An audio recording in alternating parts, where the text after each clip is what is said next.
dalam BRICS, dalam G20 dan ASEAN, Indonesia terus hadir dan aktif memperjuangkan kepentingan nasional kita. Kita juga sedang mendaftar di OECD. Insya Allah kita bisa diterima. Kita ingin mempertahankan kepentingan nasional kita di panggung global, berdiri sama tegak dengan semua negara. Pimpinan dan anggota Dewan yang saya hormati, Pasal 33 Undang-Undang Dasar 1945 adalah rancang bangun kami dalam membangun bangsa. Rancang bangun kita, kekayaan negara dan cabang produksi yang penting harus dikuasai oleh negara untuk sebesar-besarnya kemakmuran rakyat. Artinya, negara harus hadir, melindungi mereka yang tidak mampu, menciptakan rasa aman bagi semua. APBN adalah instrumen untuk mewujudkan ekonomi tangguh, mandiri, dan sejahtera. APBN harus digunakan untuk sebesar-besarnya kesejahteraan rakyat Indonesia. RAPBN 2026 kita utamakan pada 8 agenda prioritas. Pertama, kita harus terus wujudkan ketahanan pangan sebagai fondasi kemandirian bangsa. Kita harus mencapai swasembada pangan, terutama beras dan jagung. Harga stabil, petani makmur, nelayan sejahtera, dan konsumen aman. Indonesia harus berdaulat dalam urusan pangan. Untuk itu kita akan cetak sawah baru. Kita akan salurkan pupuk bersubsidi yang tepat sasaran. Kita akan dukung bibit-bibit unggul, alat mesin pertanian modern, dan pembiayaan murah. Juga kita menjamin harga pembelian pemerintah untuk gabah. Saudara-saudara sekalian, untuk lumbung pangan dan cadangan pangan, rupiah 53,3 triliun kita siapkan. Subsidi pupuk tahun 2026 kita alokasikan rupiah 46,9 triliun untuk 9,62 juta ton pupuk. Bulog kita perkuat sebagai penyangga stok pangan, pelindung petani, dan penjaga daya beli masyarakat. Hadirnya pemerintah sudah nyata dirasakan sejak awal 2025. Pemerintah memangkas 145 regulasi penyaluran pupuk yang rumit. 145 peraturan kita pangkas. Hasilnya produksi beras meningkat. Stok beras di gudang pemerintah berada di atas 4 juta ton. Harga stabil, petani semakin sejahtera. Ke depan akan kita lanjutkan cerita sukses ini. RAPBN 2026 akan alokasi 22,7 triliun rupiah untuk Bulog melakukan tugasnya. Secara keseluruhan rupiah 164,4 triliun akan kita alokasikan di tahun 2026 untuk penguatan ketahanan pangan nasional. Kedua, kita perkuat ketahanan energi untuk kedaulatan bangsa. Produksi minyak dan gas kita tingkatkan. Harga energi kita jaga. Dan transisi menuju energi bersih kita percepat. Subsidi energi harus adil, tepat sasaran. Bukan lagi dinikmati oleh mereka yang mampu. Energi baru terbarukan adalah masa depan. Kita harus genjot pembangunan pembangkit dari surya, dari hidro, dari panas bumi, dan dari bioenergi. Indonesia harus menjadi pelopor energi bersih dunia. Kita harus capai 100% pembangkitan listrik dari energi baru dan terbarukan dalam waktu 10 tahun atau lebih cepat. Saya yakin hal ini bisa dicapai. Dari target dunia 2060, kita bisa mencapainya jauh lebih cepat. Dan rakyat kita, dari kota hingga desa, harus menikmati energi yang terjangkau dan berkelanjutan. Berbagai dukungan APBN untuk penguatan ketahanan energi ditempuh melalui subsidi energi, insentif perpajakan, pengembangan EBT, serta penyediaan listrik desa. Secara keseluruhan di tahun 2006, dukungan fiskal pemerintah yaitu rupiah 402,4 triliun untuk ketahanan energi. Ketiga, kita bangun generasi unggul anak-anak kita melalui makan bergizi gratis. Generasi unggul lahir dari tubuh yang sehat dengan gizi terpenuhi. Kita hilangkan stunting dalam waktu yang secepat-cepatnya. Program makan bergizi gratis telah dilaksanakan di seluruh provinsi dan terus dibangun agar menjangkau seluruh pelosok negeri. MBG kita targetkan mampu menjangkau 82,9 juta siswa, ibu hamil dan balita akan menerima manfaat asupan gizi optimal melalui satuan pelayanan pemenuhan gizi yang dibangun di seluruh pelosok negeri. Kedepan, program ini akan efektif memberi manfaat lebih luas dan optimal bagi masyarakat.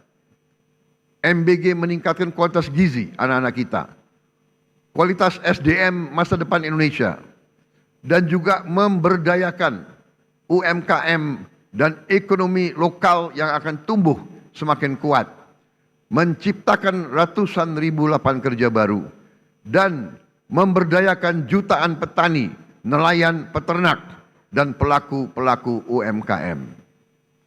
Alokasi anggaran untuk MBG tahun 2026 kita alokasikan sebesar 335 triliun rupiah. Keempat, kita wujudkan pendidikan bermutu. Pendidikan adalah senjata paling ampuh untuk mencetak SDM unggul yang berdaya saing global. Pendidikan adalah instrumen untuk memberantas kemiskinan. Pemerintah berkomitmen memenuhi anggaran pendidikan 20%, yaitu sekitar 757,8 triliun untuk tahun 2026. Terbesar sepanjang sejarah NKRI. Tapi kita harus waspada. Anggaran pendidikan harus tepat sasaran. Kita tingkatkan kualitas guru, perkuat pendidikan vokasi, selaraskan kurikulum dengan kebutuhan dunia kerja. Pemerintah menyiapkan beasiswa bagi siswa dan mahasiswa dengan program Indonesia Pinter untuk 21,1 juta siswa. KIP kuliah untuk 1,2 juta mahasiswa. Dan peningkatan kualitas fasilitas sekolah kampus dialokasikan sebesar 150,1 triliun. Untuk gaji guru, penguatan kompetensi dan kesejahteraan guru, serta dosen dialokasikan sebesar rupiah 178,7 triliun. Tunjangan profesi guru, non-PNS, dan tunjangan profesi guru ASN daerah disiapkan secara memadai. Sekolah rakyat dan sekolah unggul Garuda dan sekolah unggul Garuda Transformasi kita perkuat sebagai jembatan pembangkit harapan bagi anak-anak miskin untuk meraih pendidikan terbaik. Kita dorong LPDP untuk menyediakan beasiswa lebih masif lagi di berbagai universitas terbaik dunia. Tahun 2026 LPDP ditargetkan dapat memberi beasiswa sebanyak 4.000 mahasiswa. Semua untuk mewujudkan generasi cerdas, inovatif, produktif yang siap bersaing di panggung global. Kita harus mengejar ketertinggalan kita di bidang sains, teknologi, engineering, dan mathematics. Kelima, kita hadirkan kesehatan berkualitas yang adil dan merata. Pelayanan kesehatan adalah hak setiap warga negara. Anggaran kesehatan kita pusatkan memperkuat efektivitas dan memperluas akses layanan asuransi kesehatan dengan program jaminan kesehatan nasional. Anggaran kesehatan kita utamakan untuk meringankan beban masyarakat, merevitalisasi rumah sakit, mempercepat penurunan stunting, memberi bantuan gizi untuk balita dan ibu hamil, mengendalikan penyakit menular, menurunkan TBC, tuberkulosis, melaksanakan cek kesehatan gratis. Dengan demikian kita dapat mencegah penyakit menjadi lebih berat, menghemat uang yang sangat besar dari rakyat, dari pemerintah. Kita tingkatkan semua fasilitas kesehatan. Masyarakat miskin dan rentan dijamin memperoleh layanan kesehatan yang berkualitas.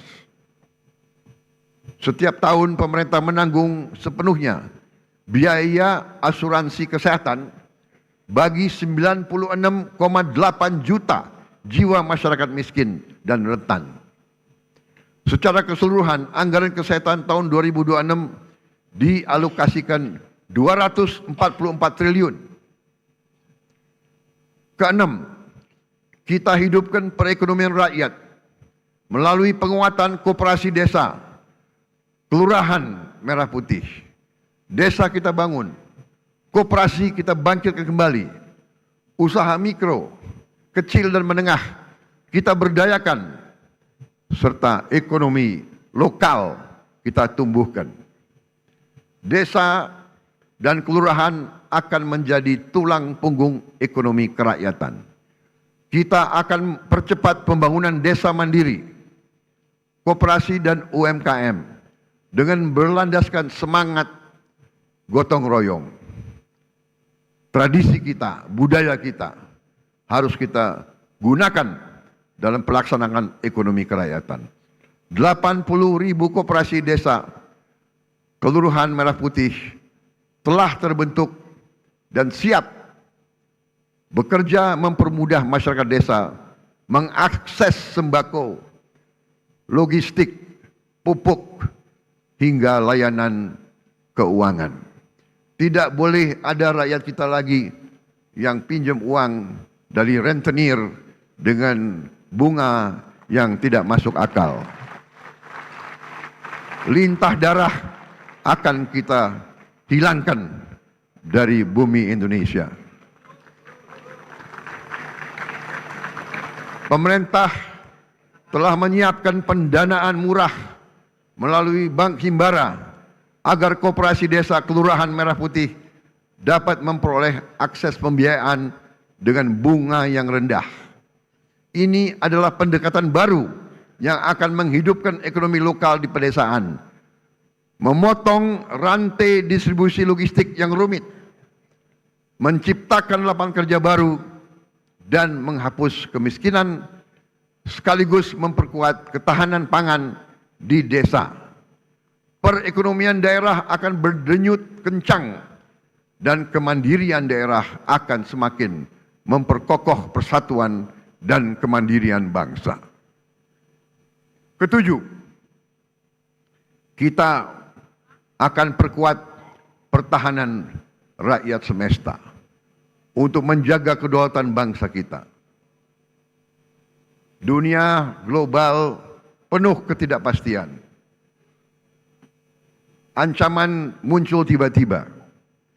Indonesia masih penuh dengan masalah menjaga keutuhan wilayah, menjaga kekayaan kita. Pertahanan yang kuat adalah fondasi kedaulatan. Bangsa Indonesia tidak menghendaki perang. Bangsa Indonesia memandang perang adalah jalan terakhir. Kita ingin damai, tapi kita lebih cinta kemerdekaan kita.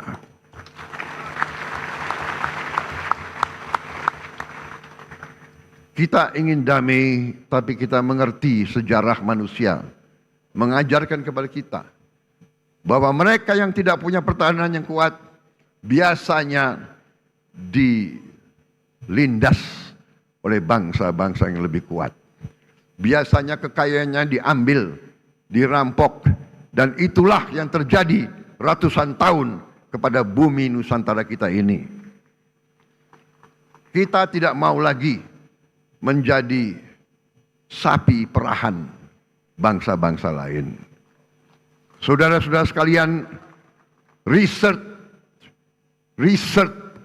dari Universitas